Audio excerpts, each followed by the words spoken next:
જય સોમનાથ વિદ્યાર્થી મિત્રો, નેક્સ્ટ પીરિયડ ની અંદર આગલા પીરિયડ ની અંદર ટૂંકમાં આપણે લાઇમન શ્રેણી, બામન શ્રેણી, પાસવન શ્રેણી, બ્રેકેટ ફંડ આ બધા શ્રેણીના સામાન્ય સૂત્રો, શ્રેણી કેવી રીતે અસ્તિત્વમાં આવી, બધા શ્રેણીના સામાન્ય સૂત્રો, તરંગલંબાઈ અને આવૃત્તિના અનુસારે કયા કયા છે, એના ઉપરથી આપણે લાઇમન શ્રેણીની બીટા રેખાની h બીટા રેખાની આવૃત્તિનું સમીકરણ આપણે મેળવતા હતા, આવૃત્તિની કિંમત મેળવતા હતા. બરાબર. હવે આજનો આપણો પ્રશ્ન છે, હવે આપણે પહોંચી ગયા બોહરમાં. જે પરમાણુ મોડેલ છે એ સ્વીકૃત છે, એ પરમાણુ મોડેલ એટલે બોહર પરમાણુ મોડેલના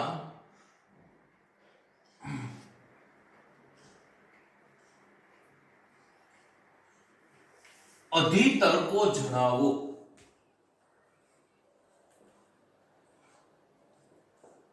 બોહર પરમાણુ મોડેલનું શું જણાવવાનું છે આપણે? અધિતર્કો. બરાબર. બે અધિતર્ક છે બોહરના પરમાણુ મોડેલના. એ બે અધિતર્કો આપણે જોઈએ. અનંત કક્ષાઓમાંથી પેલો અધિતર્ક, અનંત કક્ષાઓમાંથી ઇલેક્ટ્રોન માત્ર એવી જ કક્ષામાં ભ્રમણ કરે છે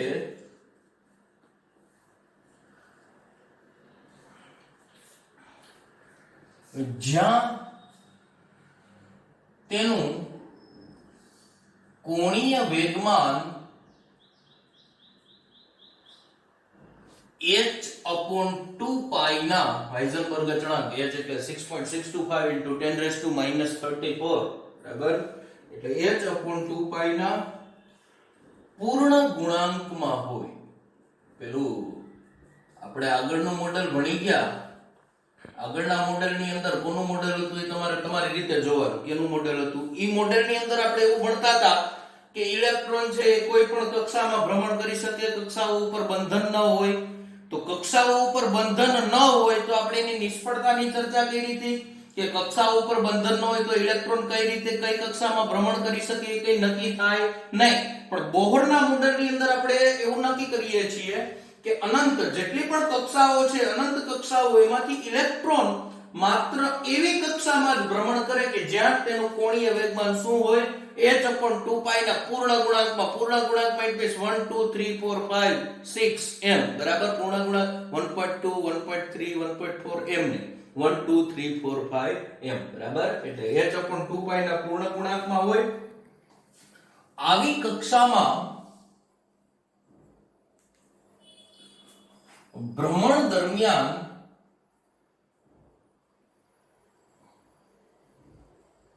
ઇલેક્ટ્રોન કોઈ પણ પ્રકારના વિકિરણનું ઉત્સર્જન કરશે નહીં. સ્થિર કરી દીધો એને. બરાબર. આવી કક્ષાને સ્થિર કક્ષા કહે છે. બરાબર છે. અનંત કક્ષાઓમાંથી ઇલેક્ટ્રોન માત્ર એવી કક્ષામાં જ ભ્રમણ કરશે કે જ્યાં તેનું કોણીય વેગમાન શું હોય? h/2π ના પૂર્ણ ગુણાંકમાં હોય. આવી કક્ષામાં ભ્રમણ દરમિયાન ઇલેક્ટ્રોન કોઈ પણ પ્રકારના વિકિરણનું ઉત્સર્જન કરશે નહીં. તેથી આ કક્ષાને કઈ કક્ષા તરીકે ઓળખવામાં આવે? સ્થિર કક્ષા. એટલે જો આપણે જ્યાં લખ્યું એનું થોડુંક સૂત્ર તારવીએ તો કોણીય વેગમાન કેના બરાબર હોય? is equal to nh/2π. આ n લેવાનો, h/2π એટલે n, જ્યાં n is equal to 1 2 3 4 up to કઈ કક્ષામાં ભ્રમણ કરે એ પ્રમાણે n બરાબર છે. અથવા કોણીય વેગમાન l is equal to શું થયું? nh/2π. હજી l બરાબર આપણે શું લખી શકીએ? mvr. હા પાડો. mvr is equal to શું થશે? nh/2π. બરાબર. તો આ બોહરનો પરમાણુ મોડેલનો પહેલો અધિતર્ક. હવે બીજો અધિતર્ક જોજો. ઇલેક્ટ્રોન જ્યારે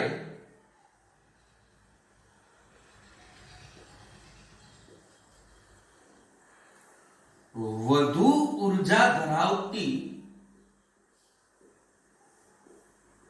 કક્ષામાંથી ઓછી ઉર્જા ધરાવતી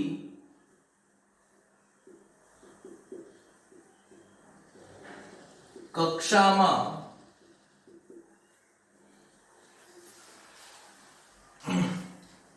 સંક્રાંતિ કરે ત્યારે F આવૃત્તિ વાળા વિકિરણનું ઉત્સર્જન કરે છે. આ બોહરનો અધિતર્ક છે. શું કીધું? ઇલેક્ટ્રોન જ્યારે વધુ ઉર્જા ધરાવતી કક્ષા, એને સિમ્બોલ તરીકે EI લખાય, માંથી ઓછી ઉર્જા ધરાવતી કક્ષામાં એટલે એને સિમ્બોલ તરીકે લખાય EK.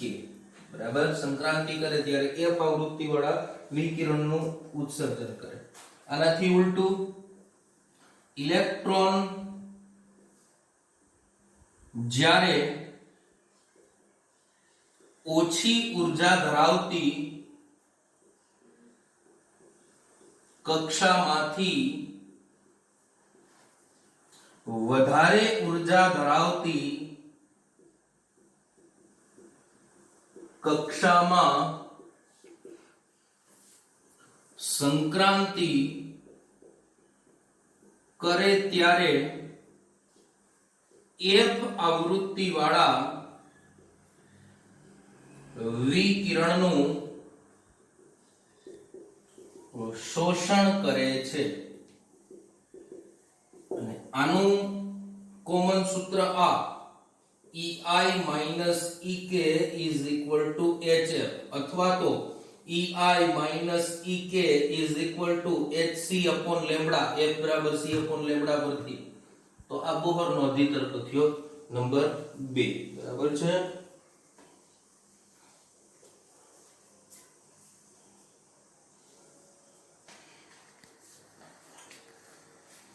આના ઉપરથી છોકરાઓ એક પ્રશ્ન આવો પૂછાય તો આપણે શું લખી શકીએ? આ બીજા અધિતર્ક પ્રમાણે દાખલા તરીકે આમ પૂછાણું, વધારાનું કરાવું છું થોડું.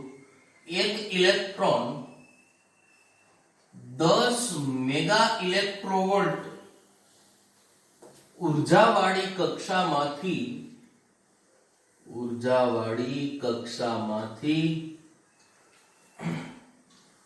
4 મેગા ઇલેક્ટ્રોવોલ્ટ ઉર્જાવાળી કક્ષામાં સંક્રાંતિ કરે ત્યારે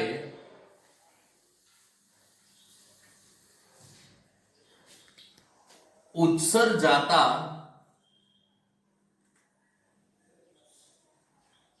તરંગની તરંગ લંબાઈ શોધો. ઉત્સર્જન જ થશે ને, કેમ કે વધારે ઉર્જામાંથી કેમાં છે? ઓછી ઉર્જામાં છે, EI માંથી EK માં છે. બરાબર. એટલે જો આપણે આપણા સૂત્ર પ્રમાણે આલીએ તો EI minus EK is equal to HF. હવે EI કેટલું છે? 10 મેગા ઇલેક્ટ્રોવોલ્ટ એટલે 10 ગુણાકારમાં 10 ની 6 માઈનસ EK એટલે 4 ગુણાકારમાં 10 ની 6 is equal to HF. F ની જગ્યાએ હું આમ લખી દઉં HC upon lambda. શું લખી દીધું મેં? HC upon lambda એટલે 10 minus 4 એટલે કેટલા થયા? 6 ગુણાકારમાં 10 ની 6 is equal to H એટલે 6.625 into 10 raised to minus 34. પ્રકાશનો વેગ એટલે 3 ગુણાકારમાં 10 ની 8 એના છેદમાં લેમ્બડા. બરાબર છે. તો આપણે લેમ્બડા મેળવવાનો છે. લેમ્બડાને સૂત્રનો કરતા બનાવો એટલે લેમ્બડા બરાબર 6.625 into 10 raised to minus 34 into 3 into 10 raised to 8 divided by 6 into 10 raised to 6. બરાબર છે. આનો તમે જવાબ મેળવશો એટલે તમને જવાબ આવશે લેમ્બડા is equal to 3.3125 ગુણાકારમાં 10 ની માઈનસ 34 માંથી 8 એટલે 34 માંથી 8 એટલે 26 માંથી 26 એટલે માઈનસ 26 માઈનસ 31 થાય ને. એક જ મિનિટ. 10 10 ની 4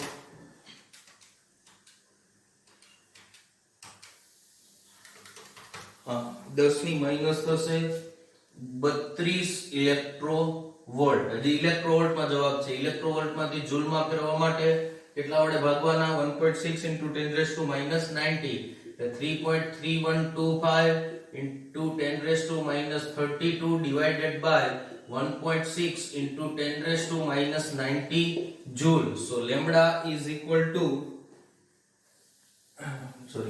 ઇલેક્ટ્રોવોલ્ટમાંથી જૂલમાં લેમ્બડા ઇઝ ઇક્વલ ટુ આનું સાદું રૂપ તમને આવશે 2.070 ગુણાકારમાં 10 ની માઈનસ 13 ઘાત મીટર. આ લેમ્બડા તમને મળી ગયો. બરાબર. જૂલ ઇલેક્ટ્રોવોલ્ટમાં જે જવાબ મળે ને એને હંમેશા માટે જૂલમાં કન્વર્ટ કરવા માટે કેટલા વડે ફેરવવું પડે? 1.6 ઇલેક્ટ્રોવોલ્ટને જૂલમાં ફેરવીએ એકમ લેમ્બડાનો પાછો મીટર થશે. તો આપણે બોહરનો અધિતર્કમાં ભણ્યા કે અનંત કક્ષાઓમાંથી ઇલેક્ટ્રોન માત્ર એવી જ કક્ષામાં ભ્રમણ કરે છે કે જ્યાં તેનું કોણીય વેગમાન h/2π ના પૂર્ણ ગુણાંકમાં હોય. આવી કક્ષાના ભ્રમણ દરમિયાન ઇલેક્ટ્રોન કોઈ પણ પ્રકારના વિકિરણનું ઉત્સર્જન કરશે નહીં. બરાબર. હવે આ ફોર્મને આપણે ગાણિતિક સ્ટેપની અંદર ફેરવીએ એટલે કોણીય વેગમાન nh/2π n જ્યાં 1 2 3 4 up to એટલે કોણીય વેગમાન l nh/2π. l બરાબર આપણે શું લખી શકીએ? અહીંયાથી લખવું તો લખી નખાય. l બરાબર શું લખવું આપણે? mvr. બરાબર. એટલે mvr nh/2π. આ પેલો અધિતર્ક થયો બોહરનો. શું થયો? પેલો અધિતર્ક. બરાબર. બીજા અધિતર્કની અંદર એને એવું કીધું કે ઇલેક્ટ્રોન જ્યારે વધુ ઊર્જા ધરાવતી કક્ષા એટલે કે ei માંથી ઓછી ઊર્જા ધરાવતી કક્ષા ek માં સંક્રાંતિ કરે ત્યારે f આવૃત્તિવાળા વિકિરણનું ઉત્સર્જન કરે છે. બીજું એનાથી વિપરીત કે ઇલેક્ટ્રોન જ્યારે ઓછી ઊર્જા ધરાવતી કક્ષામાંથી વધારે ઊર્જા ધરાવતી કક્ષામાં સંક્રાંતિ કરે ત્યારે f આવૃત્તિવાળા વિકિરણનું શું કરે છે? શોષણ કરે છે. બરાબર. એટલે ei ek hf અથવા ei ek hc/λ. પછી આપણે દાખલો બનાવ્યો બોહરના અધિતર્ક પ્રમાણે કે એક ઇલેક્ટ્રોન 10 મેગા ઇલેક્ટ્રોવોલ્ટ ઊર્જાવાળી કક્ષામાંથી 4 મેગા ઇલેક્ટ્રોવોલ્ટ ઊર્જાવાળી કક્ષામાં સંક્રાંતિ કરે ત્યારે ઉત્સર્જાતા તરંગની તરંગ લંબાઈ શોધો. બરાબર. એટલે ei ek hf. ei બરાબર 10 મેગા ઇલેક્ટ્રોવોલ્ટ એટલે 10 ગુણાકારમાં 10 ની 6 ઘાત માઈનસ 4 મેગા ઇલેક્ટ્રોવોલ્ટ એટલે 4 ગુણાકારમાં 10 ની 6 ઘાત. f બરાબર અહીંયા લખવું તો લખી દેવાય એટલે f બરાબર શું લીધું આપણે? c/λ. એટલે શું થયું? hc/λ. h ની કિંમત એટલે 6.625 into 10 raised to minus 34. c ની કિંમત એટલે 3 into 10 raised to 8. લેમ્બડા આપણે મેળવવાનું છે એટલે લેમ્બડા m નું m. હવે 10 minus 4 એટલે 6 લેમ્બડા અહીંયા કિંમત મૂકી. બરાબર. ભાગ્યા અને આ સાઈડ લીધું એટલે 6 ગુણાકારમાં 10 ની 6. એટલે સાદું રૂપ આપતા તમને લેમ્બડાની કિંમત મળે 3.3125 into 10 raised to minus 32 ઇલેક્ટ્રોવોલ્ટ. જૂલમાં ફેરવી દીધા અને એના હિસાબે લેમ્બડા બરાબર આપણે કેટલું મેળવ્યું? 2.070 ગુણાકારમાં 10 ની માઈનસ 13 ઘાત મીટર.